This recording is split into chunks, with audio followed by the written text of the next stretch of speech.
नमस्कार, मार्केट संवाद में आपका स्वागत है। ये चमचमाती लाइट है और ये नज़ारा कहाँ का है। ये बदलती तस्वीर झांसी की सदर बाज़ार की तस्वीर है और बाबा श्याम खाटू का दरबार है, मंदिर है। खाटू श्याम का मंदिर के दर्शन कराते हैं। आपने अगर नहीं देखा हो खाटू श्याम का मंदिर तो मार्केट संवाद पर आपको घर बैठकर दिखाते हैं। झांसी की तस्वीर क्यों बदल रही है आप सामने देख रहे होंगे। जो खुदा पड़ा है ये पानी की लाइन बिछाने के लिए और सीवर लाइन बिछाने के लिए कार्य चल रहा है सदर बाज़ार सड़कों पर। अब बाबा हम खाटू श्याम के दर्शन कराते हैं और अंदर लेकर चलते हैं। आप मार्केट संवाद चैनल पर बाबा खाटू श्याम के दर्शन कर सकते हैं और अपने झांसी में भी सदर बाज़ार में बाबा खाटू श्याम का मंदिर है, उन्हीं के दर्शन हम आपको करा रहे हैं। जैसा कि शास्त्रों में लिखा है कि हारे हुए का सहारा है खाटू श्याम हमारे हैं।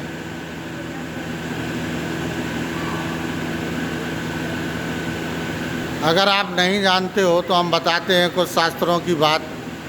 सामने जो आप देख रहे हैं खाटू श्याम महाराज का मंदिर, ये भीम के पुत्र जो थे घटोत्कच, उनके पुत्र हैं ये खाटू श्याम, जो बर्बरी के नाम से जाने जाते हैं और हारे हुए का सहारा बनते हैं। जब महाभारत की लड़ाई चल रही थी तो कौरवों की तरफ से लड़ने के लिए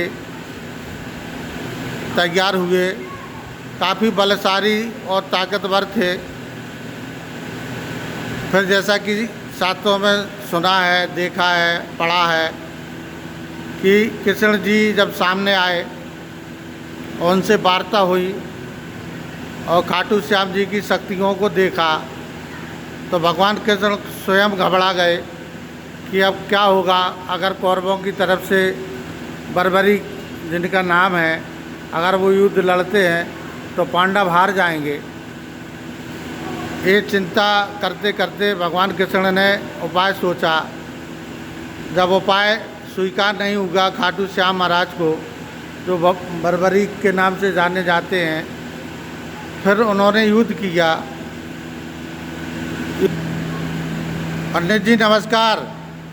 पंडित जी, जैसे शास्त्रों में लिखा है, जैसा कि हमने भी सुना है कि खाटू श्याम जी का नाम बर्बरिक था, घटोत्कच के पुत्र थे, घटोत्कच भीम के पुत्र थे, तो क्या है सच्चाई, थोड़ा मतलब लोगों को बताएंगे। जब बर्बरिक अपनी माँ की आज्ञा से और महाभारत युद्ध देखने के लिए गए तो उस समय भगवान कृष्ण रास्ते में मिल गए और भगवान कहने लगे कि भैया कहाँ जा रहे हो। तो उन्होंने कहा कि हम एक महाभारत का युद्ध देखने जा रहे हैं। तो भगवान ने कहा कि युद्ध देखने जा रहे हो आप कि लड़ने जा रहे हो। तो उन्होंने कहा कि देखिए जो हारेगा उसके हारे के सहारे हम बनेंगे। भगवान कृष्ण ने सोचा कि ये गड़बड़ करेगा, कभी ये पार्टी हारेगी तो इस तरफ हो जाएंगे, कभी वो हारेगी तो उस तरफ हो जाएंगे, मतलब हारे की तरफ से लड़ भी सकते हैं। तो वो इसलिए भगवान ने कहा कि और आपकी खासियत क्या है। बोले हम दान भी दे सकते हैं। तो भगवान ने कहा कि हमें आपका शीश दान दीजिए। तो इन्होंने अपना शीश काट करके और भगवान को दे दिया। अब ये कहने लगे शीश तो हमने दे दिया लेकिन हमें हमारी इच्छा जो है वो अधूरी रह गई। तो कौन से क्या बोले, हमें युद्ध देखना है। तो भगवान ने अपने अमृत से और शीश को सींचा और एक पहाड़िया में, बड़ी ऊंची पहाड़िया में बैठा दिया। बोले यहाँ से आप पूरा युद्ध देखिए। और जहाँ से वो युद्ध देखने लगे अब पूरा महाभारत का युद्ध देखा, पूरा देखते रहे। और जब युद्ध समाप्त हो गया तो पांडवों को अपमान हो गया, हमने महाभारत जीत लिया, हमने जीत लिया। तो भगवान ने कहा कि देखिए बर्बरीक ने देखा हम उससे जा कर के पूछते हैं। तो बर्बरीक के पास गए और कहने लगे भैया तुमने महाभारत युद्ध देखा? बोले हाँ प्रभु हमने पूरा देखा। बोले क्या देखा आपने युद्ध में? बोले हमने देखी युद्ध में सब प्रभु आपकी लीला है। आपका सुदर्शन चक्र चलता रहा, पूरी सेना का संहार सुदर्शन चक्र ने किया। और ये तो सब नाम के थे। जैसा कि और भी शास्त्रों में हमने जैसे टीवी में सीरियल में भी देखा है कि जब तीर चलाया था तो पेड़ वो पत्ते थे उसके किसी पेड़ के तो छेद हो गए थे एक तीर से सारे पत्तों पे, और एक पत्ता पैर से दबा लिया था। वो क्या क्या कथा है? देखिए भगवान ने इनको 3 वाण दिए, हमने 3 वाण दिए और कहा कि भैया ये ऐसे वाण है, पहला वाण आप चलाओगे तो जितनी भी सेना होगी सबको घायल कर दे, और दूसरा आप वाण चलाओगे तो सबकी मृत्यु हो जाएगी, और तीसरे में आप विनाश हो जाएगा। इसलिए तीसरा तो कभी चलाना ही नहीं। 3 वाण थे, इसलिए ये कहते हैं 3 वाण धारी।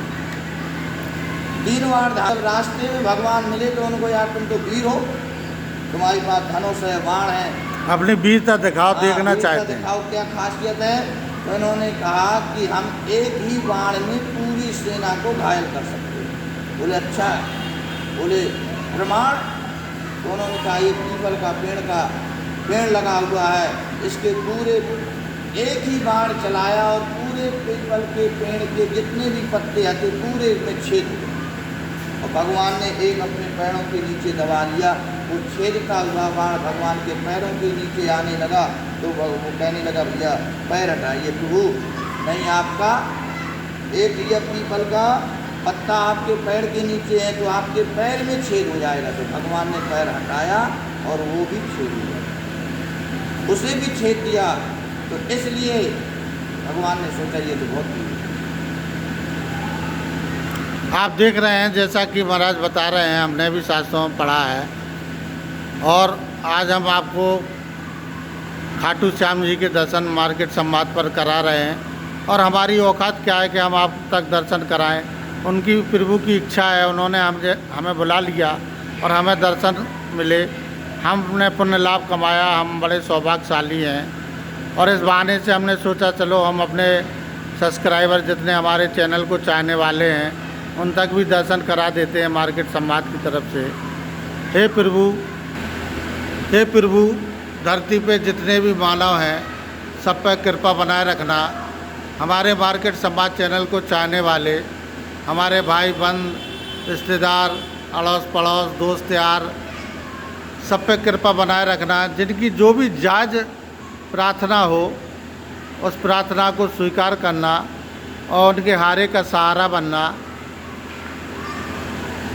और हम सब पर कृपा बनाना प्रभु। फिर क्या हुआ महाराज? हाँ, फिर इसके बाद भगवान पांडवों को बर्बरीक के पास ले गए और बर्बरीक ने कहा कि प्रभु आपकी ही लीला है, आपका सुदर्शन चक्र चलता रहा, ये तो सिर्फ नाम के थे पांडव। फिर उनका अपमान दूर हुआ और भगवान ने उन्हें आशीर्वाद दिया कि कलयुग में तुम हारे के सहारे बनोगे। कलयुग में अपना नाम भी दिया, श्याम नाम से तुम पूजे जाओगे, वही शीश खाटू में दिया। और एकादशी को इनका खाटू में फागुन की एकादशी में बाबा का शीश मिला, इसलिए बाबा की एकादशी बड़ी खास है।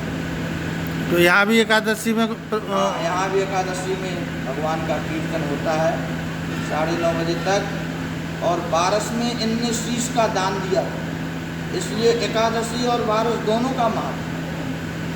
जो दान दिया था शीश कौन से महीने में? वो बारस का था, वो फागुन का था। और फागुन में बारिश कहाँ होती है? फागुन में बारिश 11 के बाद बारिश। फागुन में बारिश कहाँ होती है? द्वादशी, बारिश का मतलब द्वादशी। हाँ, द्वादशी, बारिश का मतलब होता है द्वादशी। जैसे एकादशी द्वादशी। तो द्वादशी में क्या हुआ था? द्वादशी में बाबा ने अपना शीश का दान दिया था। और एकादशी में? और एकादशी में बाबा का शीश मिला था।